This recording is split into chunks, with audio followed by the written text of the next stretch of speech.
Hey guys, and welcome back to the Hillside once again. And if you can't tell, I'm in my little patch of corn here. It's just a few days past the 4th of July, so I think the old saying, knee high by the 4th of July, that's pretty much blown out of the water. This corn, variety Country Gentleman, it's an old heirloom type corn, and this corn, I'm not joking, is about 8.5, 9 feet tall, which is actually normal for this variety. So for the corn to be this tall, what am I doing special? And the answer is, I've shown you guys 100 times. It's just good organic soil conservation. It's cover cropping. It's adding compost. It's adding, just organic, implements to your soil and building it over time. I was never blessed with a good soil up here on the hillside. About 8 inches down, a solid rock and just hard yellow clay.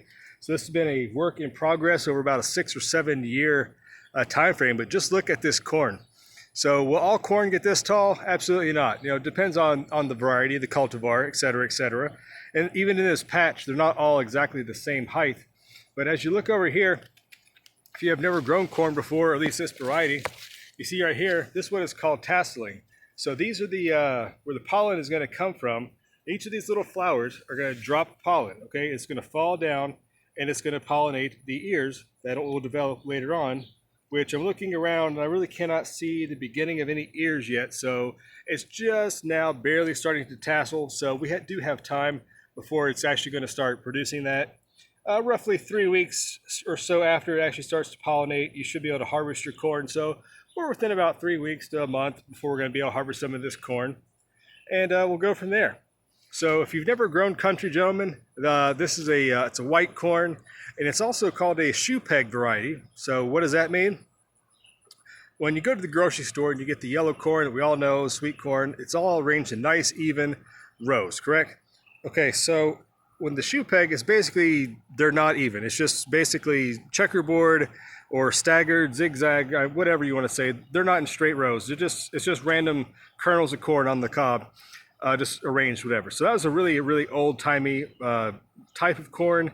So it's probably not best for commercial production. They don't make the biggest, sweetest, genetically modified or hybridized varieties of corn like we're probably used to in a lot of instances. So it kind of just fell by the wayside.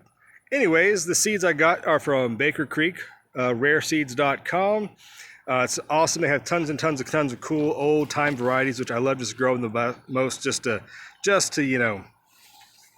don't know. I think they just have better taste, quite honestly, in a lot of instances. But that's not always true. I mean, sometimes, advancements and hybridization, et cetera, does tend to lead to, better tasting things, maybe. But in the case with tomatoes, I mean, we can all argue that an heirloom tomato straight from the garden blows the socks off of anything ever grown in the greenhouse. Am I right? If you do agree, comment down below. And moving on from that, just a little quick update as well while I got you here. Down here in the very front row, these are some Roma Italian flat beans. I just picked some this morning, have them on the stove right now cooking. They are awesome. Another heirloom type from Baker Creek. There's I guess it's an heirloom, but I'm not sure. But it's a volunteer tomato popped up in the middle of the beans, so that's kind of cool. Along with these German butterball potatoes, which should be fairly close to the end of their cycle within the next month at the absolute most. And those will be ready to harvest as well. So yeah, anyways, when you're growing the Country Gentleman corn, expect them to get very tall. So these are not really suitable for a very small space. And as with most corn, you're going to need to dedicate a certain amount of space to them. So what I'm trying to say is they are going to get big. They're going to spread. They're going to produce a lot of biomass. So that being said, I do plan on keeping the corn stalks once I do harvest it, and those are going to be chopped up in my electric shredder and use those as a bio mulch. Everything else will be thrown in the compost as well, so nothing is wasted. Everything returns full cycle to the soil to help build it for the next crop next year for whatever it may or may not be. So yeah, so please do give some Country Gentleman corn some love. Go out there and try to grow some yourself if you haven't already. If you have, maybe comment down below. Let the other people who watch this video know what they're in for. Not just my opinion. So if you had a good experience, maybe even a bad experience. I did read some reviews that they said it had lacked flavor. It wasn't the most flavorful corn that they'd ever grown. And that may or may not be true. But it could have been just that particular person just had some bad luck or some bad weather and maybe it just didn't work out for them. Anyways, let me show you here one last thing about intercropping. We've all heard about the three sisters, about the corn, bean, and squash planted by the Native Americans. Well, this year I kind of took a different approach, and these are actually cucumbers. So these, I believe, are the lemon cucumbers, and they are growing in between the corn. You can kind of see the corn stalks there.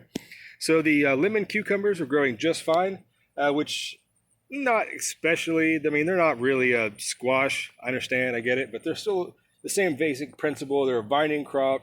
They produce large leaves, which is going to kind of shade the soil, help the corn retain the moisture. And in return, the corn's going to protect these guys from getting just blasted in the sun all day. So it's a win-win for the plants, companion planting. Experiment with some things. Maybe you want to grow some cantaloupes or watermelons or some other kind of pumpkins, maybe even. Why not? Give it a shot. You never know. You might be successful. It might work perfectly. It may not work at all. But you'll never know until you try. This is the first time I've tried to intercrop cucumbers with corn. And so far, even though it's still early in the season, I haven't yet harvested but just one of these. You can see they're flowering down below there. So they're doing just fine. And tons of more flowers over there. So there we go. So there's a little update on the corn. I will definitely post a harvest video of the corn. If you're interested in seeing that, please give this video a thumbs up. Consider subscribing so when I do post that video harvesting this corn, you will be notified when you hit that bell. And yeah, I'll leave it there, guys. So from the hillside, it's extremely humid. We just had a lot of rain. I am sweating, and I'm going to go back inside and cool off. You guys take care. Plant you some corn, and I'll see you later. Bye-bye.